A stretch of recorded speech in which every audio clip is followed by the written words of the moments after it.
Welcome back to Face the State. My co-moderator tonight is Juan Castillo, and our panel is Governor Ned Lamont, the president of the Connecticut NAACP, Scott Esdale, and the head of the Connecticut Police Chiefs Association, the Milford Police Chief, Keith Mellor. Gentlemen, once again, thanks for being with us. And Governor, I want to give you this first question. We'll let Mr. Esdale respond to it. But the governor has called for a special session, as we all know. What do you hope will come out of that special session on police reform and criminal justice reform, Governor?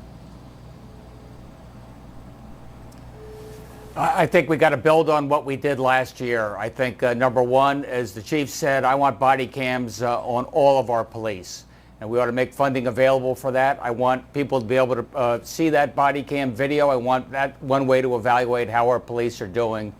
But more broadly, I really am a strong believer in community policing. I think the chief knows as well that the more you're involved with the community, part of the community, know the ministers, know the community activists, know the Scott Esdale of each community, that makes you a better public safety officer.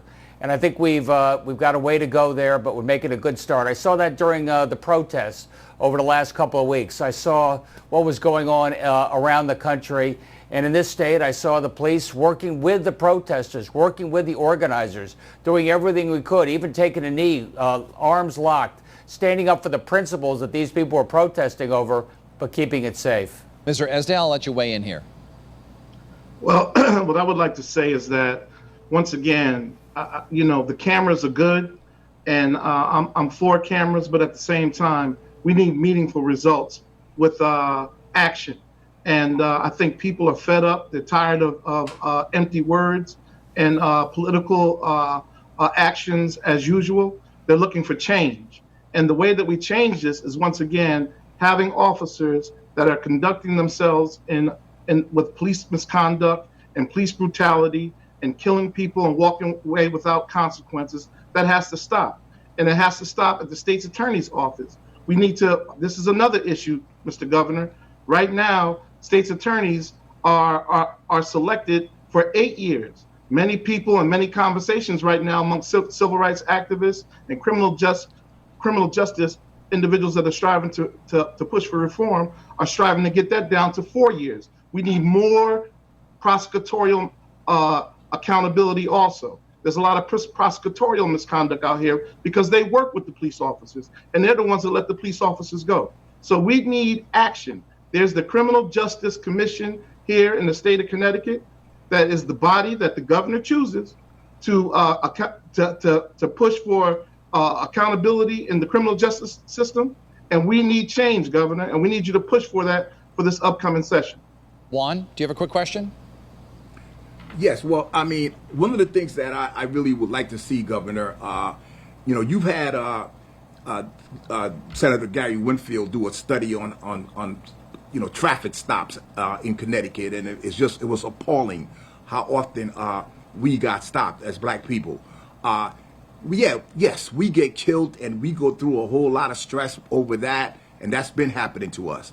But the daily stress of getting in your car and on the way wherever you're going, and you're worried every time you see a police officer that he's going to pull you over for whatever the reason is one that is long-lasting, it's emotional, it's psychological, and I don't see where as many traffic stops that we're doing that we're any safer because of all those traffic stops. I mean, there might be some traffic stops that police officers don't need to be making.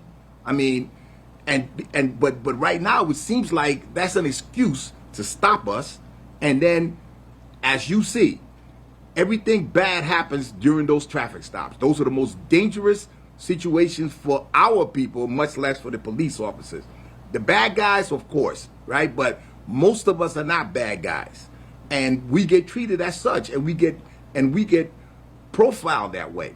I think that we need to look again and see how we can look through policy and procedure, because everyone in the black community pretty much says that there must be quotas. There's got to be quotas if, in fact, we're getting stopped as many times as we are. So, Governor, what do you think? I would like to see that.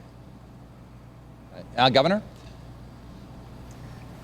Well, Juan, I understand that. I mean, when my son was growing up, I didn't ever have to tell him, leave your hands on the wheel if you get stopped by a cop. Make sure they're always visible. That just never entered my mind. My kid, me, we came from a world where we trusted the cops to do the right thing there. And I understand what you're saying. There's not that trust, and people are indiscriminately brought over, and you feel that's besieged. And obviously what happened to George Floyd just reinforced all that.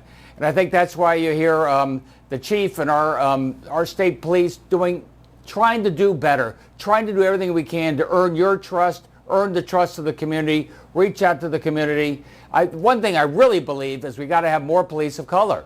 Frankly, I need a police force that reflects the diversity of the community, so people can look at a policeman and say, this is somebody who understands somebody like me. Governor Ned Lamont, we want to thank you so much for being with us. I know that you have to move on, but thanks for being with us here.